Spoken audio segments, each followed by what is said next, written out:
കോളേജിൽ ഡിഗ്രിയൊക്കെ പഠിക്കാൻ പോകുമ്പോൾ കിട്ടുന്ന കുറച്ച് പ്രാക്ടിക്കൽ എക്സ്പോഷർ ഉണ്ട്.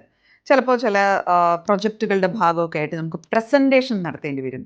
അല്ലെങ്കിൽ തന്നെ ക്യാമ്പസിൽ എന്തെങ്കിലുമൊക്കെ ഇവൻറ്റ്സ് നടക്കില്ലേ? അപ്പോൾ അതിൻ്റെ ഭാഗമായിട്ടുള്ളൊരു കോർഡിനേഷനൊക്കെ നടത്തുക. അപ്പോൾ അവിടെ കുറച്ച് നമ്മുടെ ലീഡർഷിപ്പ് സ്കിൽസൊക്കെ ഗ്രൂംഡ് ആവും. ഇങ്ങനെ റെഗുലറായി ഒരു കോളേജിൽ പഠിച്ചാൽ കിട്ടുന്ന കുറേ ഗുണങ്ങളുണ്ട്. ഇതൊന്നും നമുക്ക് എവിടെ കിട്ടില്ല? നമ്മൾ ഓൺലൈനായിട്ടൊരു ഡിഗ്രി എടുക്കുന്ന സമയത്ത് കിട്ടില്ല. പലപ്പോഴും നമ്മൾ ഓൺലൈൻ ഡിഗ്രിയുടെ മേന്മകൾ എല്ലാവരും സംസാരിച്ച് ഞാൻ കേട്ടിട്ടുണ്ട്. ഫ്ലെക്സിബിലിറ്റി ഉണ്ട്, അതിനകത്ത് നമുക്ക് ഇഷ്ടമുള്ള സമയത്ത് ഇഷ്ടമുള്ള രീതിയിൽ ചെയ്യാം, ഏത് രാജ്യത്ത് വരുന്ന ചെയ്യാം, ഇതൊക്കെ നല്ലത് തന്നെയാണ്. പക്ഷെ അവിടെ കിട്ടാതെ പോകുന്ന ചില സാധനങ്ങൾ, അതും ആരെങ്കിലും സംസാരിക്കണ്ടേ, അതുകൊണ്ട് പറഞ്ഞതാണ്. ഇത്തരത്തിലുള്ള ചില എക്സ്പോഷറുകളാണ് നമ്മൾ ഓൺലൈൻ ഡിഗ്രിയിൽ മിസ് ചെയ്യുക.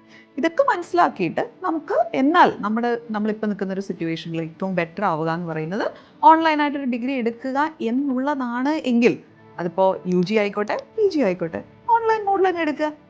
ഇതിനെക്കുറിച്ച് എന്തെങ്കിലും സംശയം ഉണ്ടെങ്കിൽ get connected with Cambria Admissions for study in India, study abroad and online degree.